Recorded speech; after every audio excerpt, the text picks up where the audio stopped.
How do you do, gamers and gamerettes? It's your boy Ben, coming to you live straight from Date, Japan, which is in the Hokkaido prefecture. I think that's the correct nomenclature. It's far north, as you can see. It is quite cold and snowy. There's a river down there that you can't even see because it's completely covered in snow. But you can see it if you look just a little bit down that way. I don't know if you caught it. There you go, there's the river. Seemed like a perfect place to do a quick beer review, of course. So, what have we got? Well, mind the shoddy camera work. We've got a 1 day in the forest honey Maibock. Sounded quite interesting. It's of course by Kyoto Brewing Co., the best beer brewers in Japan that I've experienced so far. So yeah, it's been kept cold because of the cold weather. I've got a nice cold glass here ready to go, so let's give it a crack. Hold on, give it a crack. That's a weird crack and it has bubbled up a little bit. Apologies, it has been in my pocket for a while. Looking around as I've been walking out here, I am about 30 minutes walk away from the accommodation.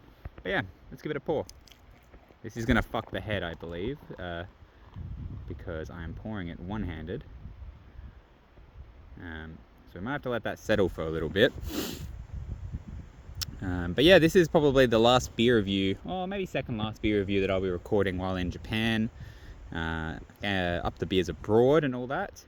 Yeah, it's been great. There've been some really good beers. Japan's really upped its craft beer game since my last trip. Even last trip 2 years ago, back in 2024, and amazingly upped its game since my first trip back in 2018, where there was craft beer pretty much nowhere. The only craft brewery I think I came across was in Miyajima, and then since then it's just gone absolutely sicko mode. There might be some sort of incentives post-COVID to open breweries or something that sort of had it got a bit gangbusters.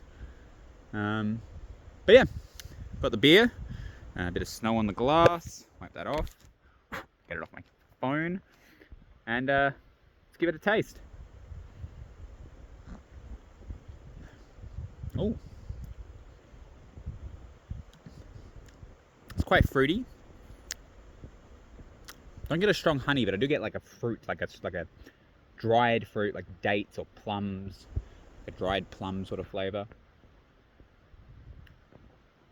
which is a date. It's cool, it's tasty. It's warm enough that it's now melting some of the snow that had frozen onto my mustache, which is hilarious that the air is colder than the beer. Not something you really experience in Australia very often. But yeah. It's a tasty beer. So get the glass cooling down again in there. Our little refrigerator setup. So how would I rate that beer? So I just slide down the snow a little. Want a bit of a snow embankment. I think they've cleared out space for parking or doing U-turns or something. And so like the snow's pushed up to the side. So I thought I'd stand up here, get a nice view of the backdrop and all that. How would I rate the beer?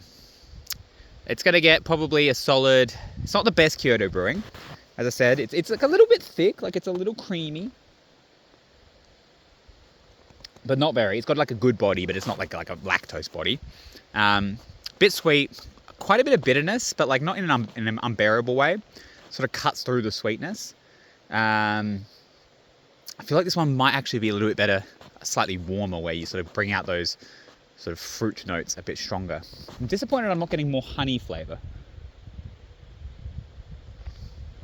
Yeah, it's very muted on the actual honey flavor itself, but it is a relatively complex flavor.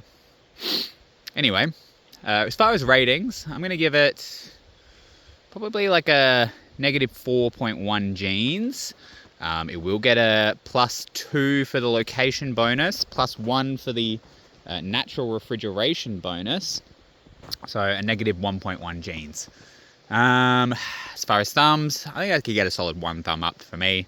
It's probably the weakest Kyoto Brewing beer that I've tried so far, but that's going to mean something, because like that being the weakest just goes to show how good their beers are, because holy, the Kyoto Brewing beers are great. I really hope they start importing them to Australia soon. I would be on them in a heartbeat. And yeah, as far as on the tier list, I'd put it probably a solid B tier. Solid B tier. Lowest of the Kyoto brewings. They've had a couple S ranks, which has been impressive. So, yeah. And that's, I think, the last Kyoto brewing beer that I have to review. The last 2 beers that I've got are probably going to be in a single episode. I'm hoping to find a nice, natural place to review them. Keep your eye out. Might have even been posted before this one, as the non-linear order of these reviews would say. So yeah, thank you Kyoto Brewing for being an excellent brewery, and thank you Japan for giving me plenty of scenic locations to review beers. Just look at that. Isn't that fucking wild?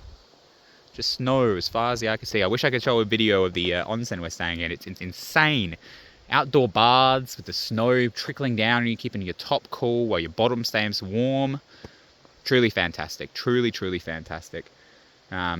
Anyway, I'm about to run out of recording space on my phone, so I better end this review. As always, don't forget, go fuck yourself. Goodbye.